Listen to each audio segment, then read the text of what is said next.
সম্মানিত সুধী সকলকে জানাই এগ্রিফার্স্ট কোম্পানির পক্ষ থেকে আন্তরিক শুভেচ্ছা ও অভিনন্দন।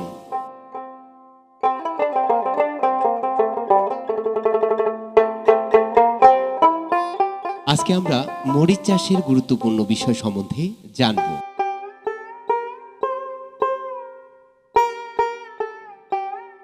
সাধারণত মরিচ চাষে দোআঁশ মাটি বা বেলে দোআঁশ মাটিতে মরিচ চাষের জন্য খুবই উপযোগী।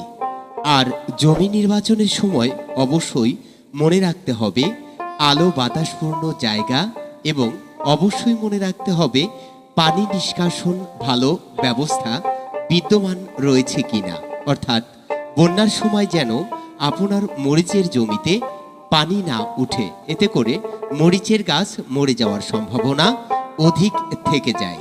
তাই অবশ্যই জমি নির্বাচনের সময় পানি নিষ্কাশনের ব্যবস্থা অধিক গুরুত্বপূর্ণ।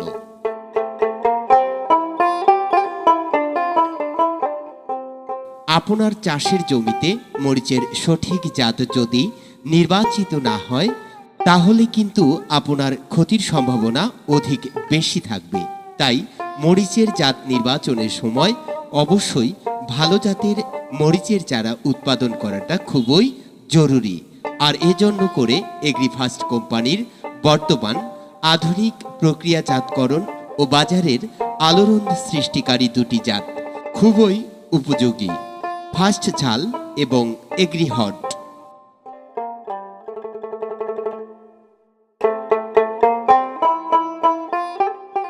উৎপাদন প্রক্রিয়া অর্থাৎ চারা গাছ উৎপাদনের প্রথম ধাপ অবশ্যই বীজ শোধন করা খুবই জরুরি। বীজ শোধন প্রক্রিয়ায় ম্যানকোজেব ও টাইফোডার্মা ব্যবহার অপরিহার্য। এতে করে আপনার মরিচের চারায় রোগবালাই হওয়ার সম্ভাবনা কমে যাবে। সুস্থ চারা সুস্থ গাছ, কৃষকের গর্ব এগ্রিফার্স্ট। বীজতলা তৈরির ক্ষেত্রে অবশ্যই সিডলিং ট্রের ব্যবহার করতে হবে। সেই সঙ্গে কোকোভিটের মাধ্যমে চারা উৎপাদন করতে হবে। সিডলিং ট্রে এবং কোকোভিটে চারা উৎপাদন করলে অধিক শিকড়যুক্ত চারা উৎপাদন হবে। জমিতে চারা বপনের পর মারা যাবে না, রোগবালাই কম হবে। জমিতে রোপণ করার পর 20 দিন আগেই ফসল পাবেন।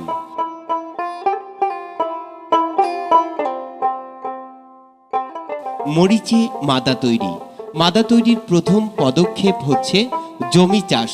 মনে রাখবেন জমি চাষে অবশ্যই 3 থেকে 5 ইঞ্চি গভীরতায় জমি চাষ করতে হবে।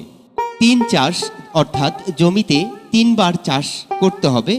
মাটিগুলো যেন খুবই উর্বর হয় এবং শেষ চাষ করার সময় অবশ্যই জৈব ও রাসায়নিক সার ব্যবহার করতে হবে।